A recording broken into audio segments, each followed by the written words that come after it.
Garuda Express, an international courier service. మనం కాలికి వేసుకునే చెప్పులు ఎంత పని చేస్తాయో తెలిస్తే మీరు నోరు వెలబెట్టక తప్పదు. జ్యోతిష్య పండితుల ప్రకారం పాదరక్షలు శనీశ్వరునితో సమానం అంటున్నారు. పాదాలే మనిషి గమ్యాన్ని చేరవేస్తాయంటారు పెద్దలు. చెప్పులను ఎప్పుడూ కాలికి సరాసరి సరిపోయే సైజు గల చెప్పులను ధరించాలంటున్నారు పండితులు. ఇతరులు వేసుకున్న పాదాలను ఎప్పుడూ వేసుకోరాదు. ఇంటర్వ్యూలకు వెళ్ళేటప్పుడు చినిగిన షూలను ధరించి వెళ్ళరాదు. ఆఫీసులకు వెళ్ళేటప్పుడు బ్రౌన్ కలర్ షూ వేసుకోరాదట. వైట్ షూ కారణంగా సంపదకు నష్టం వాటిల్తుందంటున్నారు. అలాగే ఇంటికి ఈశాన్య దిక్కులో షూ ర్యాక్ ఉంచరాదంటున్నారు పండితులు.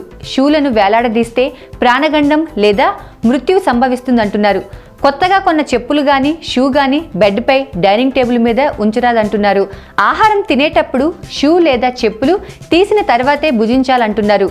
గుడి దగ్గర లేదా పెళ్లిళ్లలో చెప్పులు పోతే శని వదిలినట్టే అంటుంటారు. అది అక్షరాల నిజమంటున్నారు పండితులు.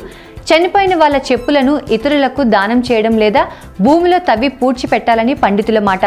సైన్స్ ప్రకారం చెప్పులు వెంట సుమారు 4,25,000 బ్యాక్టీరియా క్రిములు ఉంటాయంటున్నారు సైంటిస్టులు. అందుకనే చెప్పులను ఇంట్లో వేసుకోరాదని మన పెద్దలు ఊరికే చెప్పలేదంటున్నారు పండితులు. అందులో సైంటిఫిక్ రీజన్ ఉన్నందువల్లే చెప్పులను ఎక్కడ ఉంచాలో అక్కడే ఉంచాలంటున్నారు. అదండి చెప్పులు కదా.